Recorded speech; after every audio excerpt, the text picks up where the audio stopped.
حتى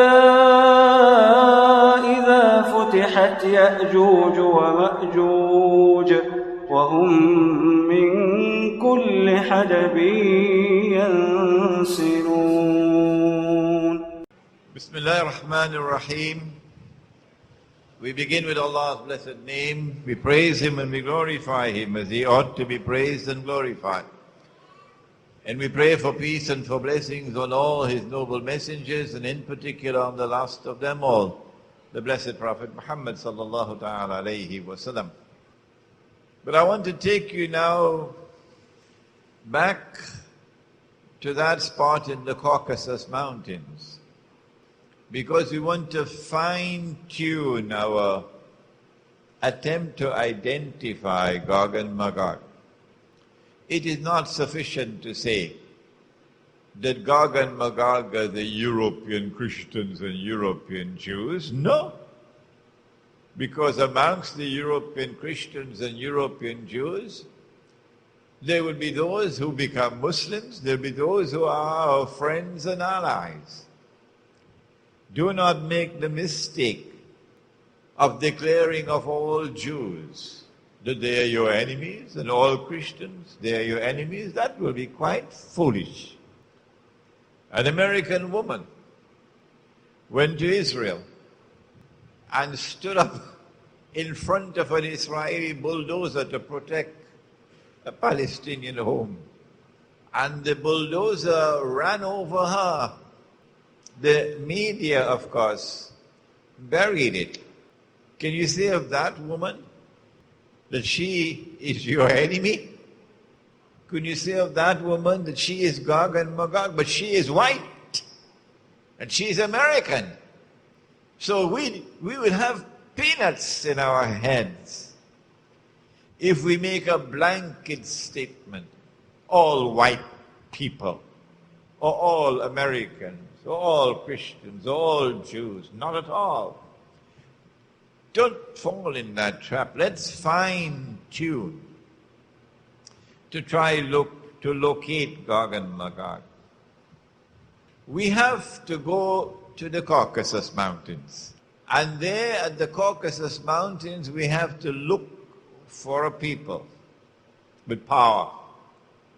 There have to be a people whose power was greater than any other power in the world at that time. We have to look for a people who will eventually be moving from that northern area and moving towards Jerusalem. Shortly after the death of the Prophet sallallahu ta'ala alayhi wa sallam, something very mysterious happened in that part of the world that historians have chosen to bury. A tribe called the Khazar chose to embrace Judaism. And so the world witnessed for the first time the very strange phenomenon of a non-Semitic people becoming Jews. Non-Semitic becoming Jews. The genetic research is available on the internet. Anyone can study it. You had conferences, medical conferences, which were organized to study these people, their genetic composition. They had a genetic composition which was unique in all of mankind. No people in the world were like them. This is scientific research. And these people, the Khazar, chose to convert to Judaism, but they did so not for any religious reasons. They were not so much interested in the kitab and to follow the law. They embraced Judaism for purposes of political expediency. They were sandwiched between Islam and Christianity, Byzantine Christianity. and they chose Judaism. These European Jews who have no racial, biological connection with the Banu Israel multiplied. وَهُمْ مِنْ كُلِّ حَلَبٍ يَنْسِلُونَ Nasl, they multiplied and multiplied and breeded to such an extent that today 9 in every 10 Jews in the world, 90% or more, are European Jews. They outnumber the Semitic Jews by 9 to 1 or 10 to 1. These European Jews, if you look at the list of names of Nobel Prizes for science, for literature, would you name it, you will find that these are people who far exceed the rest of mankind in their intellectual brilliance, in their academic achievements, in their scientific research. They are a people different from the rest of mankind. And then you find that these Khazar who became Jews also chose to become Christians. So you have the Khazar infiltrating the camp of Judaism and infiltrating the camp of Christianity as well. And from the ranks of these Khazar Jews and Khazar Christians, the emergence of the Jewish-Christian alliance can be traced. It is this Jewish-Christian alliance, Khazar, which eventually gives birth to the Zionist movement. The Zionist movement has absolutely nothing to do with Banu Israel.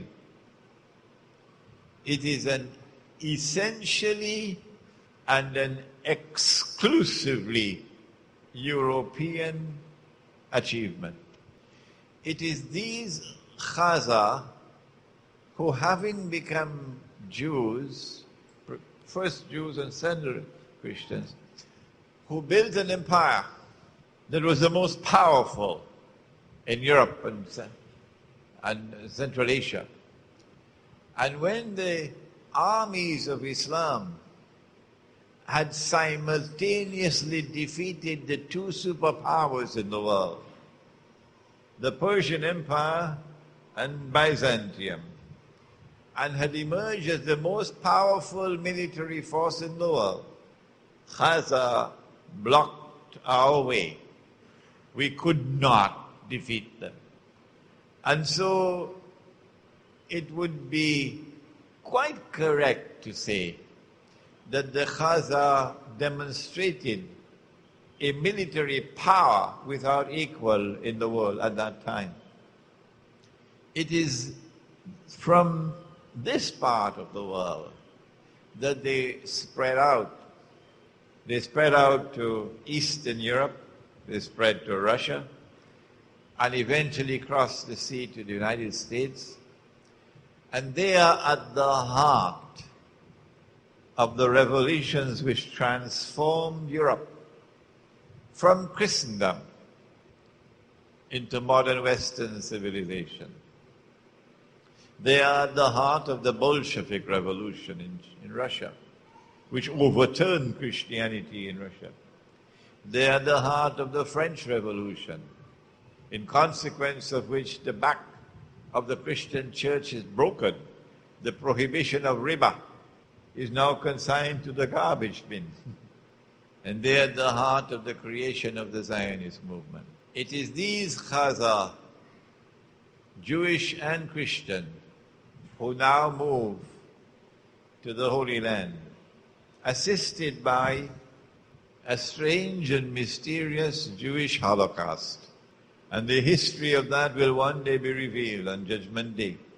How much was their input into the Holocaust?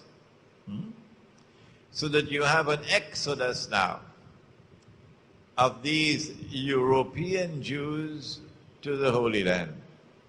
When the state of Israel comes into being, who it is who controls power in Israel? Not the Oriental Jews, the darker skinned Jews. No, they are second-class citizens. The ones who control power in Israel are the European Jews. This is the end of this session, and we pray to Allah subhanahu wa ta'ala to forgive us if we have erred, and to kindly increase for us our knowledge of the subject.